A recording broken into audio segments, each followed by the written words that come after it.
will share their experience, and Rebecca Hurst and Dallas will share their experience leading this collaborative climate action planning network and really help everyone understand the value add for being part of this cohort and coalition in this coming year.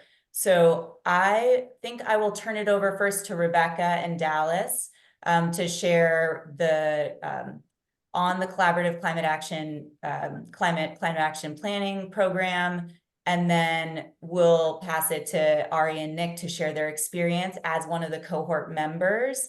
And I just say, if you have questions, share them in the chat. If something's pressing, just raise your hand and we can talk through it, but we'll have plenty of time for Q&A at the end of the discussion. So again, welcome everyone, and I'll turn it over to Rebecca and Dallas. Thank you. Great. Thank you so much. Hi, everyone. So nice to meet you. My name is Rebecca Hurst. I'm the Associate Director for Resilience at the Boston Green Ribbon Commission. And I'll just share a little bit of background about the GRC, and then I'll hand it over to Dallas to share more about this specific program that we are inviting you all to participate in the coming year.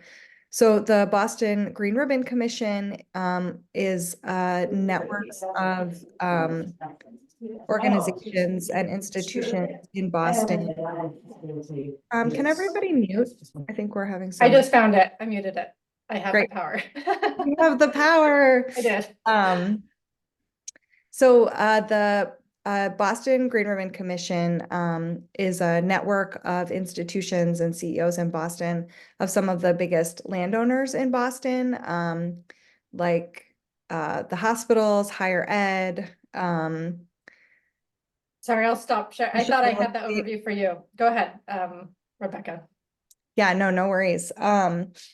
And it's co-chaired by Mayor Wu and Amos Hofstadter of the Barr Foundation, with the goal of really helping the city of Boston advance its climate action goals around mitigation and resilience. And so one of the things that we have been doing has been supporting, it started with our cultural institutions working group, but really supporting institutions to develop climate action plans. So in addition to this program, we have a higher ed working group, a healthcare working group. We're doing some work on grid modernization. We're doing a bunch of work on coastal resilience. So there are a number of different initiatives that we have going to really try and advance the city's climate goals. And this program is one piece of that agenda. So I will hand it over to Dallas. Thanks. Hi, everybody. It's lovely to be at your meeting today. I felt very lucky that we got to join all of you. I was just, as Rebecca was talking, I was like, oh, we have a good visual. And then I was like, you know what? Let me just roll with it. I will share with and echo what Rebecca was saying. So again, my name is Dallas Scott. I run an organization called Trust, which really thinks about the how we do our work, recognizing that change moves at the speed of trust, and really being able to focus on the team dynamics of our work and organizational change management. So I've been working with the Boston Green Ribbon Commission over the years on a couple of different fronts. One being supporting the strategic plan of the higher ed working group, strategic plan for the cultural institution working group. But the really fun project, those were fun, but the one that's been really fun is working on this collaborative climate action planning process. So there's been 3 years of it. That was really kind of the first one, totally pilot experimental. And because of the success, we've grown the focus and expanded who we've offered it to over the last 3 years. And we're about to start our enrollment for 2024 or 2025 going forward. So in this presentation, we really want to share with you sort of the GRC city relationship, but Rebecca just touched on the development of an overview of the climate action planning process. And then Arian, I was thinking I might pause and give you a chance to present your experience. And then I was hoping I could take the reins back a little bit to talk about the behavioral theory and design of it, sort of the method behind that madness. Does that work for you guys? Yeah, okay. So I'll pause partway through mine and we can share your screen.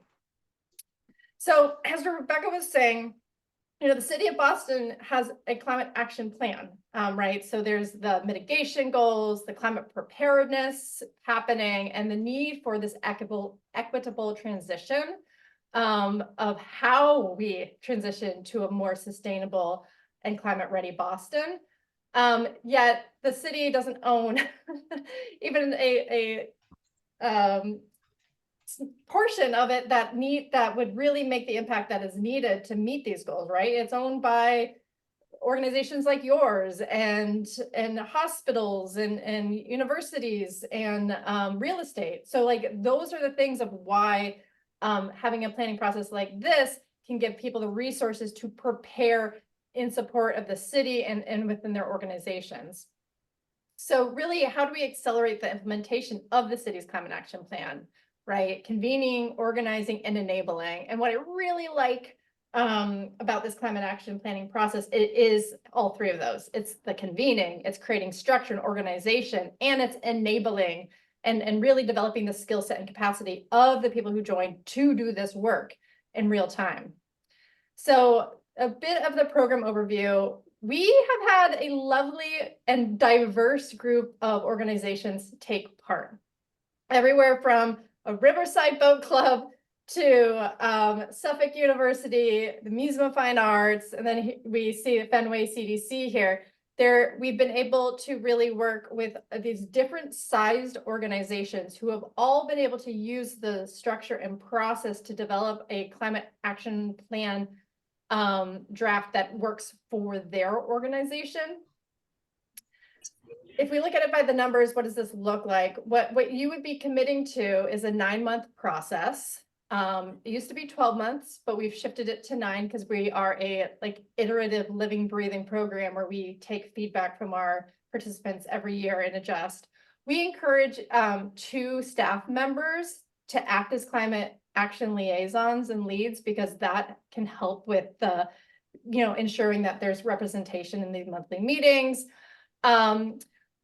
There are going to be these 8 working sessions. Again, I'll show you that in a moment, but they're monthly, and it's an opportunity for members to go back and check within their organization and have dialogue around what's happening. And then we have checkpoints. This is the kickoff, our summit, where we all share our draft plans. And then we have our green ribbon cutting celebration, which we open it up to other people within the organization. But a lot of this is around really wrapping your head around understanding the barriers, what it takes to take climate action, but also recognizing, as you mentioned earlier, that BERDO is a very strong reality in all of your day-to-day coming up here. And so we've engaged and interacted with BERDO through our planning process as well. And that's probably going to increase over time as it becomes more real for everybody. The value to your organization is its cost savings in that we have hired technical experts for mitigation, resilience, climate justice. We have coaches from some of our universities that are coming and providing guidance from their perspective of the work that they've already done at their institution. We have learned that if you are able to do this together, you actually can leapfrog and grow. And there is this built-in support group afterwards that really allows you to, once you've become a climate action planning alumni, you can continue to be a part of these checkpoints that we have in support of the implementation of your plan. So this is a bit what it looked like. These are some of our past graduates where someone, maybe 2 people or 3 people from your organization come to our monthly meetings. They are like the learners, right? They're focusing in, they're reporting out on what they've been doing and share with the group. And then they're learning about carbon mitigation, climate resilience, and climate justice.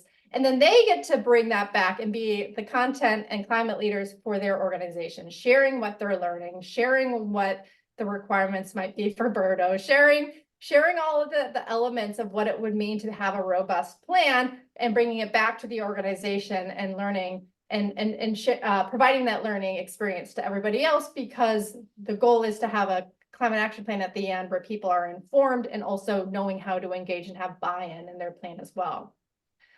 This is our Gantt chart of the times in which we meet. So each one has a very specific focus. At the beginning, it's about organizational planning and thinking about leadership, securing leadership. We have what it takes to conduct a baseline in those areas I touched on. There's a facilitation training that is there to expand bandwidth and capacity of your team. Setting goals and targets, thinking about strategies and actions, right? All of these are really focused time for all of you to not only learn about that specific topic, but also we give time to work on it in the meetings as well, and then share with other cohort members and kind of learn from each other during those meetings. Off here to the side, you'll see we have these office hours that we have 1 or 2 a month that if you need to, you can jump in and get extra support in between meetings. The resources that we've put available is we have a website that is our guidebook. It's a Google site, which I'll share a little snapshot of in between. We also have a very interactive Google Doc, which we call our whiteboard. It's a way for people to interact and actually add their ideas, add their questions, and have a really engaging session every month. And then we also give everyone a backpack, which is their own Google Drive folders where all the templates that we show in meetings, they have within their folders that they can edit and kind of turn into their own in real time. So this is a bit of a screenshot of what the website looks like. We record all of our sessions so you can go back and learn. We have our agendas out in advance. We give sort of a sections overviews and what to expect, but all of these are part of ways to give you sort of a living document and a way to keep engaged and informed throughout the process. But I really think the value of it is the meetings itself. I'll let Ari and Nick speak to this, because those are the times where it's a bit of accountability coordination. It's a bit of these checkpoints of being like, oh, we said we're going to do that thing by that date, and being able to share with others and getting feedback from technical experts and coaches and peers. And something about doing that together just can really amplify our impact at large, right? We are able to, watch one person's presentation and have ideas on how we would adapt ours. Someone's question about leadership actually really resonated with you, right? So there's a lot of learning that we are able to do together there. So I'm going to pause here before I go into the theory behind the program design, and I'll pass it to Ari and Nick so that you are able to share your perspective on how this all came about. And then I will go back to this theory of the program design. John, what's up? Thanks, Dallas. Hey everyone, it's good to see you all. I'm going to share my screen in a second, but just want to introduce myself. My name is Ari Sugerman. I'm the Asset Management Associate at Fenway CDC, and I see a lot of familiar faces, including the folks at Alston Brighton CDC have helped us a lot with, or we've had useful chats in the past about this climate work. Same with Marty from New Ecology, who helped us put together a decarbonization report. So it's good to see everyone. I'll pass it to Nick to introduce himself before I share my screen. Yeah, thanks, Ari. Nick Pittman, Senior Real Estate Project Manager at Fenway CDC. I'll just echo Ari that it's great to see a lot of familiar faces here. Thanks, Nick. Don, I think you have to reshare. I'm not having the ability to share my screen.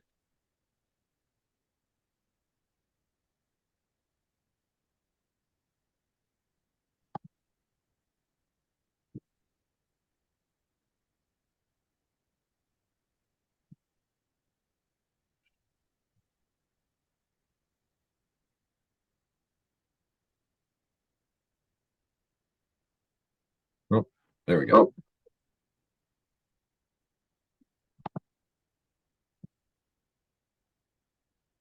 Can everyone see my screen? Cool. So yeah, this is me and Nick talking about, what it's been like for us to participate in this pretty great program with the GRC in Dallas Trust.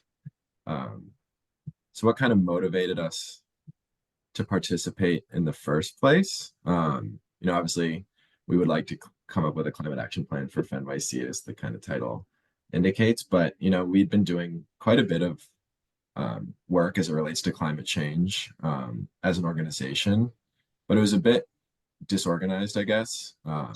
You know, different departments were kind of doing their own thing, and there wasn't necessarily a kind of bigger organizational plan of, you know, what are we trying to accomplish, or just kind of seeing, throwing stuff at the wall and seeing what sticks. So this working with this group and coming up with like a more organized plan with buy-in from, you know, all different departments in our organization really helped kind of bring coherence to the work we're doing as it relates to climate and the environment. So that's been really, really helpful to get all these different departments looped in to our work, as you know, to the climate work, and to get their feedback and buy-in. So it's not just, you know, something that, say, the housing team is doing, but you know, nobody else is really aware of what's going on. This makes it much more of an organizational mission and goal, which I think has been beneficial. Another kind of reason why we are doing this specifically now is we're updating our strategic plan in the coming year. So having a climate action plan that we can make part of this strategic plan, it's good timing, and it'll help, I think, really develop that aspect of our strategic planning process.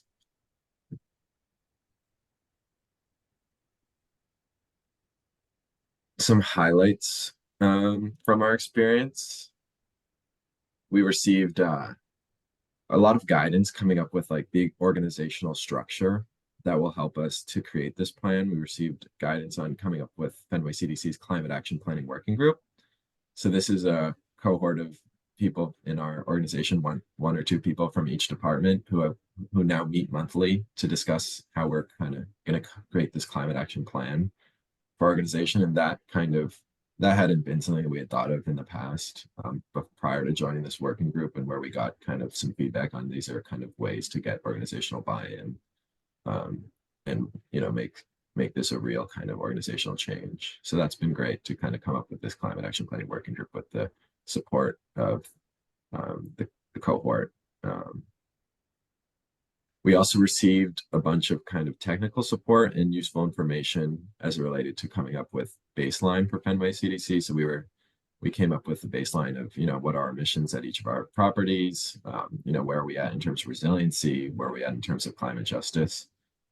And this baseline is a really good starting off point for, you know, determining what sort of work and progress do we want to make going forward. It's helpful for us to know where we are, and this program was really, I think, vital on coming up with that baseline. And it was, you know, having those kind of technical experts and also like the resources that they give us was helpful for that. And then also for coming up with the plan itself, we received a lot of guidance from Dallas and the other the cohort members and everyone else involved on, you know, making sure that we get stakeholders and community members involved in this climate action planning process, which is, you know, an aspect of the climate justice sort of work.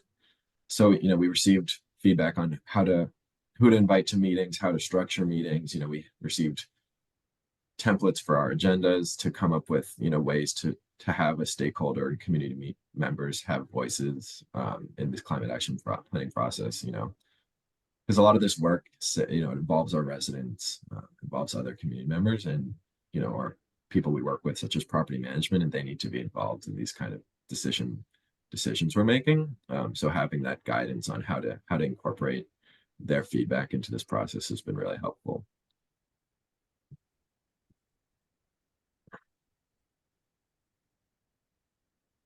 Some other benefits from participating in this program.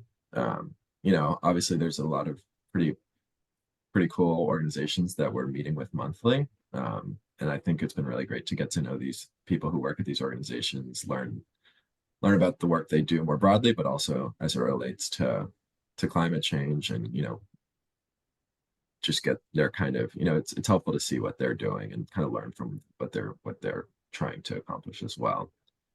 I've touched on this a bit, but it was also really helpful just to have, there's just a ton of, I think, different, experts who join these meetings from the Green Ribbons Commission side, and it's been really helpful to have them be readily available, whether it's in the meetings or just at office hours, which are pretty frequent. And also you can schedule, one-on-one meetings with them. So that's been helpful to just have, when we have questions about how we're going about this process, we don't have to wait too long. We can pretty much get these questions answered quick and keep moving and keep making progress. And I just, you don't feel like you're trying to do this all on your own, which is a nice feeling. And there's also a lot of flexibility, obviously. So some of these other organizations that are part of this cohort with us are much bigger than Fenway CDC. We are about 20 people. So understanding that, we have some limitations based on capacity and allowing us to kind of go at our own pace and supporting that, encouraging us to do things the right way rather than rushing it has been really, I think, beneficial. The other way around, I think, wouldn't have been doing this planning process justice. And what's next for us, just to give you a sense of where we are at now as an organization in terms of this climate action planning process. So most recently, we had a stakeholder meeting where we had senior leadership, property management, resident and board member attend, where they could share their kind of high-level aspirations for how they want to see Fenway CDC make an impact as it relates to climate change. That was a really productive meeting. And, we've now gone back into our climate action planning working group to kind of take out some concrete goals that we can, aspire towards. We have these kind of high level aspirations, and now we're coming up with more concrete goals. And then we're going to go back to the stakeholders that we met with in March and get their feedback on these more defined goals that we got based off of the prior conversation. So that's kind of what the process is looking for us now currently, and I think gives a window into what this might look like for you if you were to participate. And lastly, just some goals for you to get a sense of what might be included in a climate action plan. There's some simple ones such as BERDO compliance. And, there's a bunch of different strategies we're going to have to look at to accomplishing that. But, that's a major goal for us for a variety of reasons. Obviously, there are the fines associated with BERDO that, could be costly, but also it's part of our, broader mission to be accomplishing mitigation, but all of the mitigation resilience work we do at these affordable housing properties are also in many ways climate justice. So BERDO compliance, on the whole, I think encompasses a lot of what we're trying to do. We have a few non-BERDO properties, so we're going to set a goal to be net zero by 2050 for these. On the resiliency side of things, we're looking at resiliency studies for all of our buildings, exploring the creation of resiliency hubs and cooling centers in our new and existing buildings. On a climate justice side, we want to make sure that we're including residents and community members in this process. Some example strategies and goals we can take to furthering climate justice beyond just allowing them to participate in our process is, advocating for environmental justice and climate justice policy, or referring residents to green jobs trainings. So these are the types of things that we're going to put into our climate action plan, which will then be looped into our strategic plan. So that's about all I had prepared on slides. But overall, it's been, really, I think, fruitful experience. And, I think it's really kept us moving in terms of coming up with this plan that I think will help be a roadmap for the organization for many years to come. This is a long-term project, and I think it's good to really have, organizational commitment to this. And I might just, Nick, if you have anything to add. No, I don't. I thought that was great, Ari. Thanks. Yeah, just echoing that it's been a really great experience, in particular, giving kind of a framework and backbone to all of our disparate climate related work. So it's been really helpful. I actually have to jump to another meeting, but I'll catch up with Ari afterwards. I'm sure it'll be a really good discussion. Thanks, Nick. Thanks, Nick. Yeah, so that's about all I have. I'd be happy to take questions now, or if we want to take them after Dallas finishes up her last bit of the presentation. How about I jump in, and then I encourage people to write down their questions so we can put them in the queue for the Q&A piece.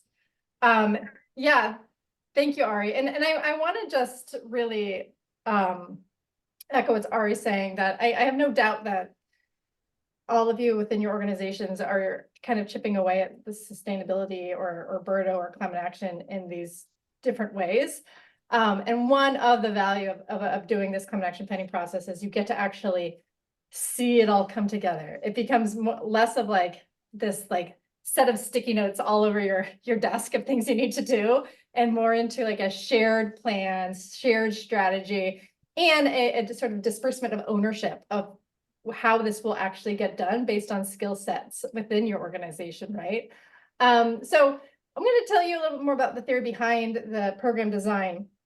And my background is psychology and behavioral change, specifically on organizational and leadership. So that was my framing when asked to think through the development of this program. And I'm going to mute. There we go. So one of the things that I like to consider is there's this behavioral elements that comes from BJ Fogg, who's at Stanford. And these behavior elements are either things that can get in your way, like barriers to behavioral change, or you can put them like kind of inverse them as things to enforce behaviors, right? So I have an example on infrastructure being running shoes, right? So if you are like looking to like add more cardio in your life, right? Maybe step one is to grab a pair of running shoes, that valuable infrastructure here. But I think we all know that you need to do more than just buy a new pair of shoes to have a healthier heart. You actually have to like do something with the shoes.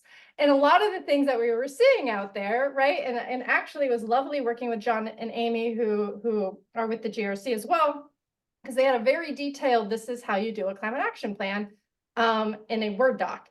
And I was like, cool, check mark, infrastructure, right? Like we have the thing that could guide people through, but that's like me giving a bunch of organizations some running shoes and being like, let's run the marathon, right? There's a lot more to it. So this was like check mark, climate action plan, how-tos and tools, but we actually needed like the rest of the check marks, like what if we gave them this amazing how to create a climate action plan, but half of the definitions didn't really resonate or make sense, right? So there's the brain cells, there's the financially, are they going to be able to kind of work their way through this document? Are they going to need to hire external people? There's a social deviance piece and a behavioral element that means like, am I going to be going against the flow in my organization, and how comfortable am I doing that? Am I going to be asking for meetings, like when everyone already has a lot of meetings, like that is a behavioral barrier if we don't talk about it and address it and talk about how we can do it in a way that's supporting your organization. Time is huge in regards to barriers for creating organizational change, right? You have a lot of things going on. So one of the things we do out of the gate is we schedule all the meetings at the very beginning, and they're on everyone's calendar. And we blocked that in, that time component. We give you time within the meetings to do some of the work, so you have the momentum to continue it outside of it. We've made it a routine, right? There's structure, there's guidance, because without that, it is really hard to get the cadence of doing this work. And that includes having these checkpoints and accountability, because it's coming, it's predictive. And then there's the physical effort of doing it. And that's sort of the community support. That's the like, hey, Ari, I love what you guys are doing. I think it's like you being able to reach out to those stakeholders are amazing, because this isn't only organizational change. This is your own leadership, right? Like you have your own, not only are you like bringing your organization through all of this, you have your own barriers that you're working through as a leader, and like the time commitments that are even outside of your home that are going to be going through this. So this is how it really becomes more of that personal trainer and support group for this type of work, which is hard. So specifically when designing it, we really knew it had to be user-friendly. The pilot program we did with cultural institutions, like as they were rising out of the ashes of COVID, right? Where their staffing was cut in half, where everyone was more focused on masks requirements and whether or not the CDC changed their rules that day than climate action plans. So we thought if we could make this work user-friendly wise to that cohort. We really hoped it would work for, as this program grew. So user-friendly, focusing on the task at hand, one meeting at a time, one template at a time to guide you through this process and not overtaxing you. We also are taking the curation of best practices out there. There's a lot. If you were to Google it right now, you'd probably be way overwhelmed. Some of it would probably be super technical. So what we've done is we've taken some of the best tools, especially that are Boston area specific, and we're like, here, we recommend you look at this one and this one. That'll get you, we'll see you next, at our next meeting. Like you dive into that, you'll be in a good place. We also think about capacity building, right? Because again, one of our first sessions is just even like making sure you have an anchor in the vocabulary to be able to speak about this to your organization, because that can get in your way. We had one organization last year that went from like having no idea how to talk about this to be able to write a grant specifically using the language that he learned to get a FTE on his staff to support the sustainability efforts. Right. So it was a big shift, and that was him kind of leveling up his knowledge about climate change and how it's going to drastically impact his organization and why it's important that they move on that. So that is that build the knowledge base. And it's really fun to see Ari and Nick and others, like it's from the beginning to the end being like, oh yeah, okay, I can speak about this. I feel comfortable. I can lead a meeting as the content expert for my organization on creating this work. And then it's engagement focused, because I do not want the Green Urban Commission's goal to have a bunch of organizations that created a climate action plan. I want a bunch of organizations that are implementing their climate action plan. And that is why, to Ari's point, we focus on not only giving you the tools, but really encouraging you to talk to your leadership, talk to your stakeholders, talk to the people at the end of the day who are going to be implementing. Because if you don't think about that in your planning process, and in many ways, I believe planning can be more important than the product at the end. If you don't do that, then you have like this document that you spend time with that just collects dust. And what we want to do is have this engagement focused process where you've built the trust, you've created the buy-in needed for the successful implementation of your plan. And then also you still have an amazing support group to go back to. Like, for instance, I was in a meeting the other day with our first cohort, and we're hearing from the Museum of Science, and we're hearing from Paul Revere House, and they were like, hey, this is something we've made progress on, and this is something I still am finding tricky. And we were able to use each other as like a support group. So in conclusion, in the 3 years that I've been running this program, what's been really cool is that there are people who care about this work. And historically, it has been, for the first cohort, we were just testing it out. This year, it's going to be highly subsidized, especially for nonprofit organizations to join. This has mostly to do with ensuring that people stay in for the 9 months than anything else, that they're buying into the program. We have this refined program and this facilitation of this group. And then we have these technical experts and coaches that are Boston based and understands what your organization is going to need to do, especially around BERDO. And then you have this ongoing cohort community for continued support. So that is kind of in summary what this program provides you. I think at the end of the day, I've really loved the people that have been a part of our cohorts. We really do end up with a community at the end. And I think what this quote is really helpful. Climate change is really bigger than any of us, any institution or a city, and we can't do it by ourselves. It really is a collaborative effort. And which is why I have loved the opportunity to lead this work, and why I would be thrilled to see any of your organizations as your communities that you support join as part of this community. So with that, I am open and ready for questions.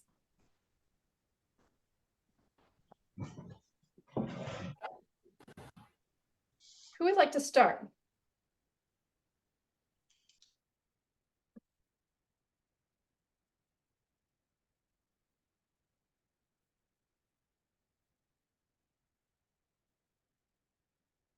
one thing we could do, if everyone is like, not me, I'm not speaking in a crowd of 15, 20 people. We can do breakout rooms of like 3 or 4, so you guys can kind of like bounce off your ideas with each other and then report out for a question. I have a question. Okay. So I really like this cohort structured kind of learning. We do that a lot, and this event is an example of that. So I think that's great. What I'm curious about, I was hoping you could speak a little bit more about the kind of continued cohort support at the end of this process, as people are going through those tougher steps of implementing, and they've got staff turnover and, all that kind of stuff. Like, what does that look like? Right. Thank you, Marty. I appreciate that question. So this is actually something that is coming up, because after everyone spent like a 9 months with me, I'm like, you guys want to keep hanging out? And they said yes, which was great. But I think there is more targeted asks now. So right now it looks quarterly, Marty, where we have these alumni check-ins. They're 2 hour, 90 minutes. And it is just a space for people to kind of connect and touch base and talk about support. In some of the groups, it's going to be more targeted around BERDO. Like right now, a lot of the cultural institutions that took part in the first 2 or 3 cohorts, they're the ones showing up to the BERDO related meetings, because a lot of them have really different temperature control and humidity requirements than the average buildings. And so they get to be a kind of a cohort member around that. So it can be, we're really honing in on now, but there's a quarterly checkpoint, but there could be also deep dive discussions around, for example, how to keep your exhibit at the right temperatures and humidity while also meeting BERDO. Interesting. Okay. In some of those sessions, right, Dallas, somebody will bring up an issue that they're dealing with, and then, others will chime in, and that helps inform the agenda for those conversations. Right. One of the themes of our last quarterly check-in was about engaging your board and governance, like incorporating climate action plan within your governance and operations. And what we've learned is that the climate action plan has shifted to an opportunity for fundraising, where historically, especially cultural institutions, they only fundraise for exhibit based. And now they are getting money and funding for facilities, which is like, what?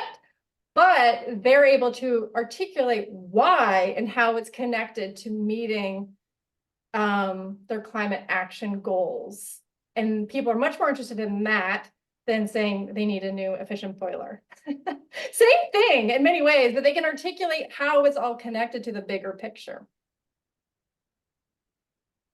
which gave other people like taking notes. Like, yeah, I should talk to my team about that. Isaac. Oh, got to come off mute. Yeah, so my name's Isaac. I'm with Resonant Energy, and we've been supporting a lot of the folks on this call and across the affordable housing space through our STAR campaign, looking into solar as a specific technology. And so I was just curious, and we've been using a cohort model of 15 developers at a time, been doing it for the last 4 years, and it's been useful. And so something I'm wondering out of this, I think one of the challenges that I've seen in talking with folks on a climate action plan is, which many on this call are familiar with, is how complicated it is and how many different technologies and types of interventions can all be deployed over a series of years, and how financing is, of course, kind of the biggest problem and barrier through that whole thing. So what I'm curious about there, and we're sort of talking with many stakeholders across the city of Boston right now about specifically what we do, which is solar as one of the many components of this and one of the sort of lower hanging easy components to do relative to many of the other more complicated ones. So I guess I wonder if there is some some benefit that might be gleaned for technology specific focus areas, or if just because a climate action plan seems like very helpful infrastructure, as you've articulated, as this kind of broader vision, but that to like really dive into like, we're going to know everything about ERVs or about, you know, whatever it might be, and like how to finance them and how to get all your lenders and investors to agree to them and how to structurally put it on the roof and, you know, all the stuff. It's like enormously complex for each one of these big things we have to do, or like transformer lead times or any number of things that we're all going to face.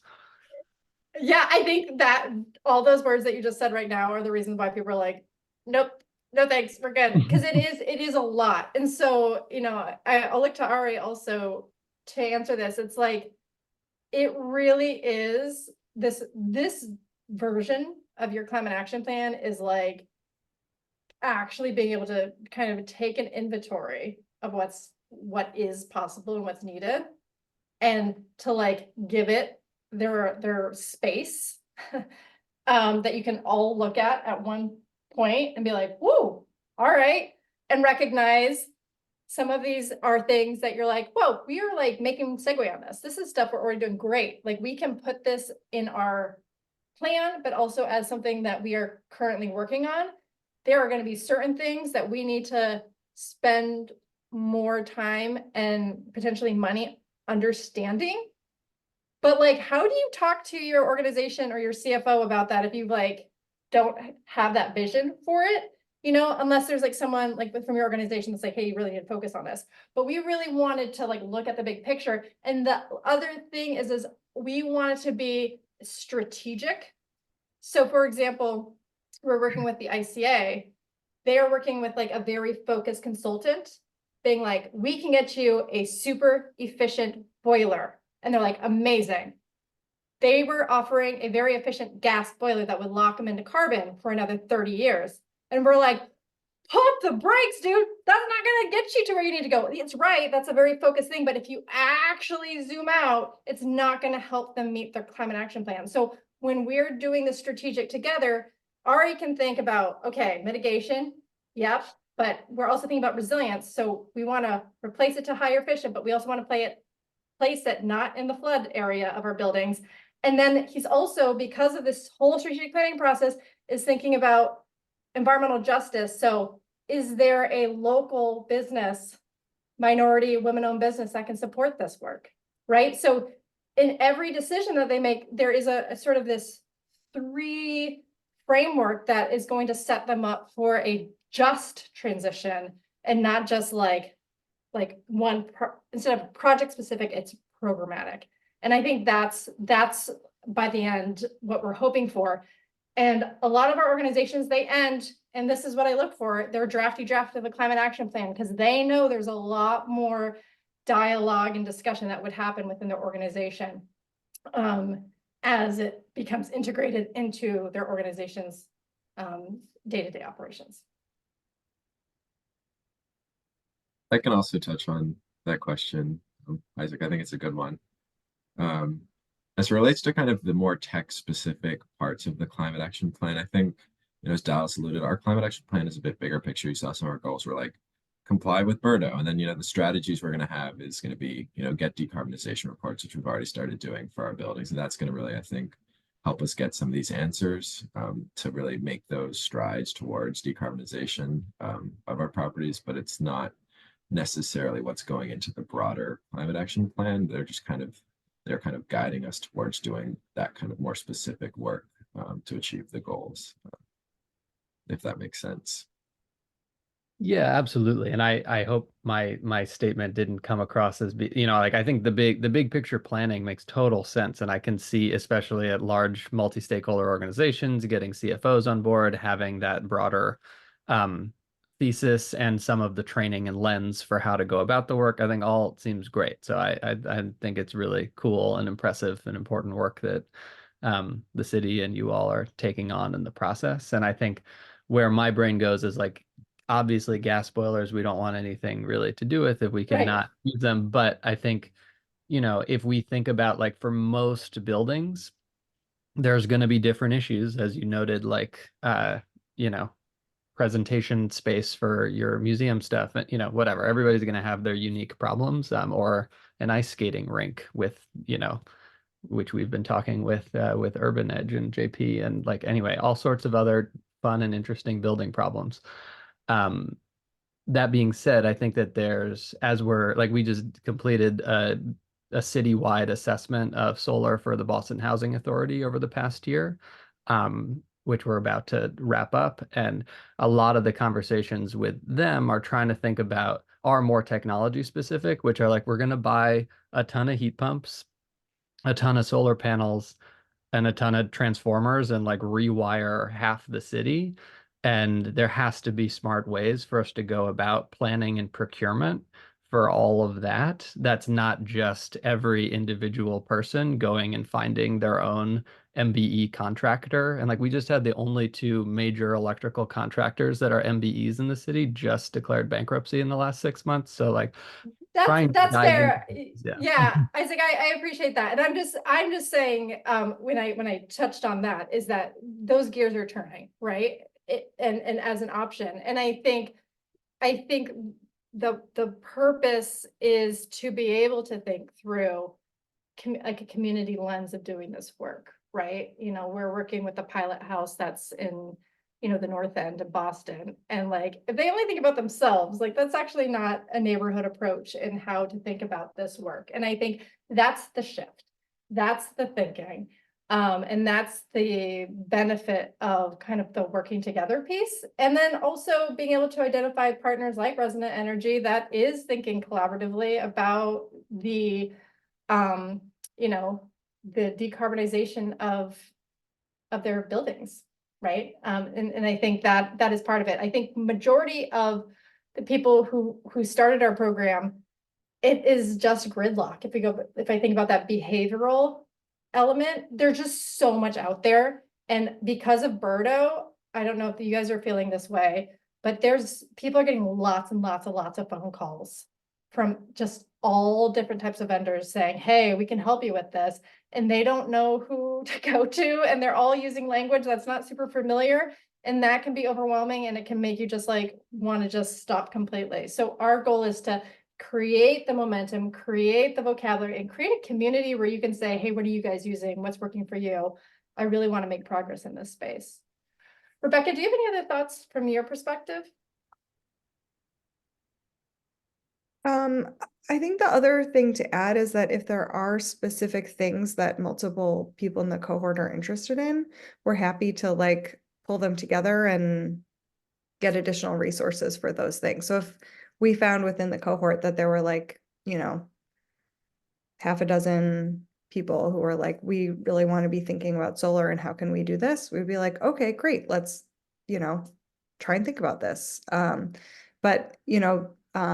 And that through the office hours and through sort of general GRC programming, there are different ways that we're trying to connect people to the resources that they need and really be responsive to the needs of the participants. Well, thank you all. I think I think maybe the next steps on this is identifying how you participate. It looks like we've got multiple Boston area CDCs and other affordable housing owners. So I think Two Life's in the room, Alton Brighton CDC, Codman Square CDC, East Boston CDC, Urban Edge, Maloney Properties may be managing on behalf of others. So there's definitely would love to have folks connect with you and understand next steps. And Rebecca, yeah, if there's anything you want to add on that front. Great. Yeah. So, oh, Dallas already put the form in the chat. I was about to do that. So yeah, if you're interested, there's a form that you can fill out. And you're also welcome to reach out to either me or Dallas. We'll put our emails in the chat as well. And as Dallas said, this in the past, this program has been a free program. And this year, in large part, as she said, to really prevent people from dropping out, because we've had You know, the people who make it through are extremely enthusiastic. And also there are some people who make it like halfway through or even 3/4 of the way through, like so close, and then are like, I'm overwhelmed. And we're like, no, stay in. And if there's, you know, other organizational, like if the, you know, finance person is like, so whatever happened with this program, you know, maybe that would get folks across the line. So, you know, if $3,000 is prohibitive for participating, please reach out to me and we can talk about what would work for your organization. And also, if there are other folks who you are connected to who you think might be interested in this program, let us know, because we're recruiting and we're excited about next year's cohort. And as Dallas said, you know, really thinking about doing some deep dives on BERDO as well, in particular, since that's such a important question right now. Anything else you want to add, Dallas? No, just really that there is room for everybody, you know, and it is a collaborative framework, and Isaac would love to kind of pick your brain on that as well, because I'm like, yes, welcome. We're all thinking about how we can do this and how we can do it fast. So and intentional. So reach out. Really grateful for your time today. Thank you, Ari, for your participation, and Emily for organizing us, and fill out the form. It'd be great. It's not, you're not like signing a deed or anything. You're just saying, I'm interested. Let me know more. Well, thank you all. Thank you, Dallas and Rebecca and Ari and Nick. This has been great. And we'll share these follow-up materials with everyone, and the form as well. Due date for the form, remind us. May 31st. May 31st. Okay, great. And then just a few announcements. We have another couple sessions coming up in May and June. So we'll send registrations for the session on BERDO, a deep dive with the City of Boston's BERDO team on Tuesday, May 21st at 11 a.m. And then we have an energy cohort session on the updated building energy code on Tuesday, June 11th. So we'll send both of those. And then just a couple other announcements. We are looking into electric vehicle charging stations and trying to get a sense of interest.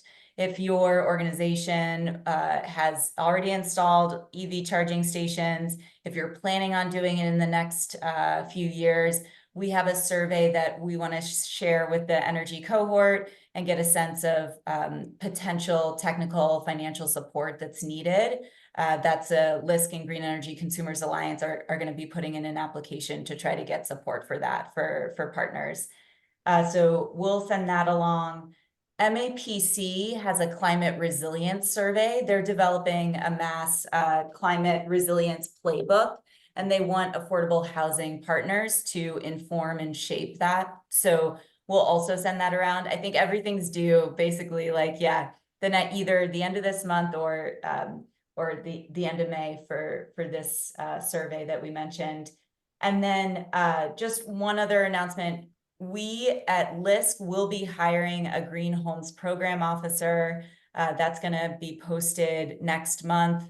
So please be on the lookout for it. Share it with folks if you or you know of somebody who's interested. We would love to consider them. And then last question. I know this is a Boston specific, so it may be less relevant, but do folks have properties in this again? I think I'm probably preaching to just Boston area. Keith, maybe I'm looking at you. Are folks interested in building performance standard sessions on building performance standards outside of the Boston area? And this is something that it's, you know, BERDO is obviously for this group, it's fast and furious, but that's going to be on the horizon. We know kind of statewide building performance standards. So we'll share that if others have thoughts, if you've got that, you know, on your mind and you want some assistance on that. Are there any other things that folks want to shout out in terms of announcements, and you can also share them with myself, Dawn, and Marty, and we can send them out with the group.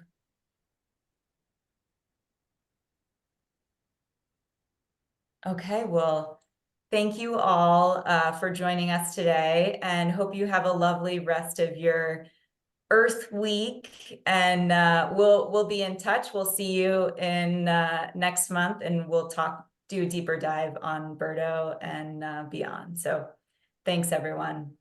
Thanks Thank again you. for having us. Take care. Thank you.